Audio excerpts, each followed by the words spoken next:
Our next speaker is Mr. James McDermond, Assistant Director with the Bureau of Alcohol, Tobacco, Firearms, and Explosives. Jim is the Assistant Director for the Office of Strategic Intelligence and Information. In his role as Assistant Director, he's responsible for ATF's internal and external collection, analysis, dissemination of intelligence information in support of ATF's mission. He joined ATF as a 21-year veteran of the United States Secret Service, having served in Philadelphia, Newark, Washington, D.C., in various assignments, including protection, investigative, as well as staff assignments. His last assignment at the Secret Service was as Deputy Assistant Director for the Office of Homeland Security. Mr. McDermott.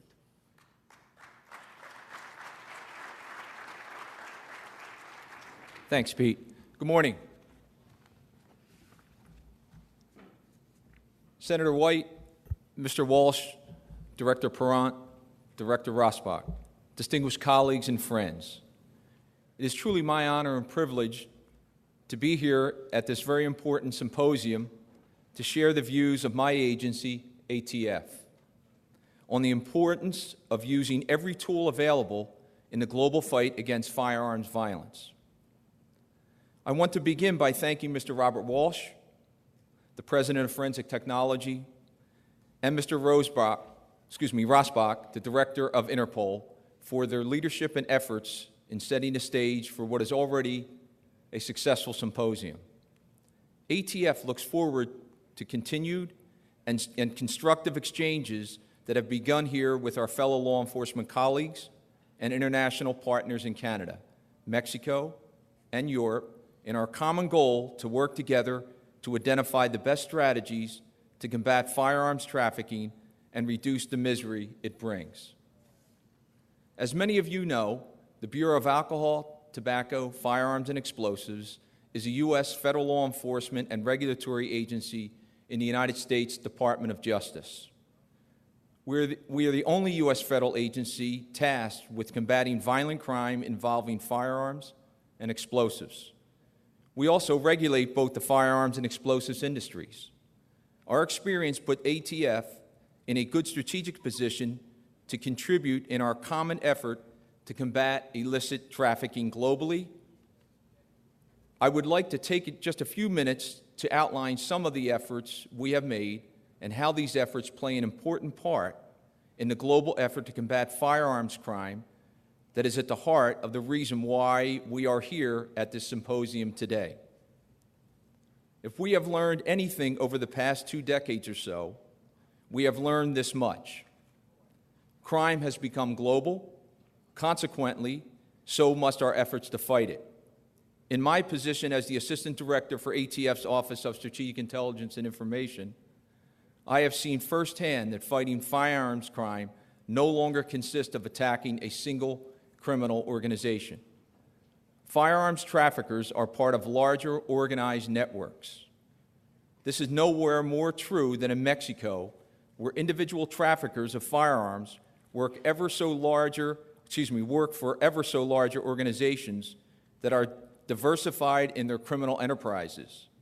Accordingly, in order to effectively combat transnational organized crime, we must create networks to fight networks. In my world, this highlights the critical importance of collecting and disseminating strategic intelligence to assist our law enforcement professionals to investigate, interdict, and ultimately dismantle these trafficking networks. This symposium, and in fact all of you here, represent just the kind of network that is needed to successfully fight the scourge of international firearms trafficking. In fact, the sponsors of this event, Interpol and Forensic Technology, have proven over the past decade that collaboration and innovation are just the kind of tools we need in combating transnational crime. Let me be more specific. Forensic Technology has been our corporate partner for many years through a very successful program known as NIBIN, the National Integrated Ballistic Imaging Network. You will hear more about that from my ATF colleagues over the next few days. Let me just say that the continued scientific advancement of the IBIS technology has been a tremendous asset to ATF investigators and agents in generating leads that would otherwise never be made. The continued expansion of technology, including across national borders, potentially becomes a game changer. Firearms are durable and increasingly mobile. Because the United States is the largest producer of small arms in the world, providing investigators with additional information, such as IBIS information, along with tracing information, can make the difference between a dead end and a successful investigation. Interpol also plays a critical part in this network of information sharing and capacity building. Through its primary function of connecting law enforcement officials from around the world, the network of sharing capacity building continues to grow. This is why ATF has had a representative in Lyon for decades to assist the Interpol member states in sharing information regarding firearms trafficking. The potential of adding IBIS to the mix of information sharing will break new and promising ground in fighting transnational organized crime. Building networks to share new tools and new information to assist law enforcement investigations is the cornerstone of my office at ATF. We continue to look to expand our global information sharing with our law enforcement partners, especially where firearms are recovered in crimes. This is why I am so excited about the Caribbean Basin Security Initiative, or CBSI. CBSI is part of the United States security strategy focused on citizen safety throughout the hemisphere. CBSI uses all members of the Caribbean community, the Dominican Republic, to jointly collaborate on regional security with the United States as a partner. Specifically, we'll be using ATF resources to assist the Caribbean region through training, regional firearms advisors, and developing greater capacity in the area of forensics, including IBIS. The continued efforts to cooperate and collaborate to combat global crime is also reflected as well by the recent efforts of global organizations such as the United Nations to tackle the problem of cross-border trafficking of firearms.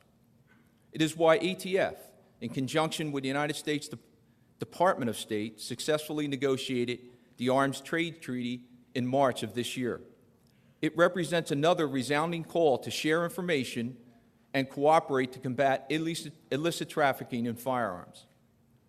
Let me conclude with some pertinent remarks from the Attorney General of the United States, Eric Holder, who stated at the launch of the CBSI initiative, and I quote, "What tools, then, do we need to address today's threats? From my perspective, and from the perspective of the department I lead, our most powerful tool is our partnership. If we fail to work together, we simply cannot ensure effective and lasting regional security," end quote. On behalf of ATF, Acting Director Jones, and the Department of Justice, we are proud and committed to be your willing partner in our joint effort to combat violent firearms crime and ensure a safer and secure world for all of us. Thank you, and I wish you the very best throughout the rest of the week.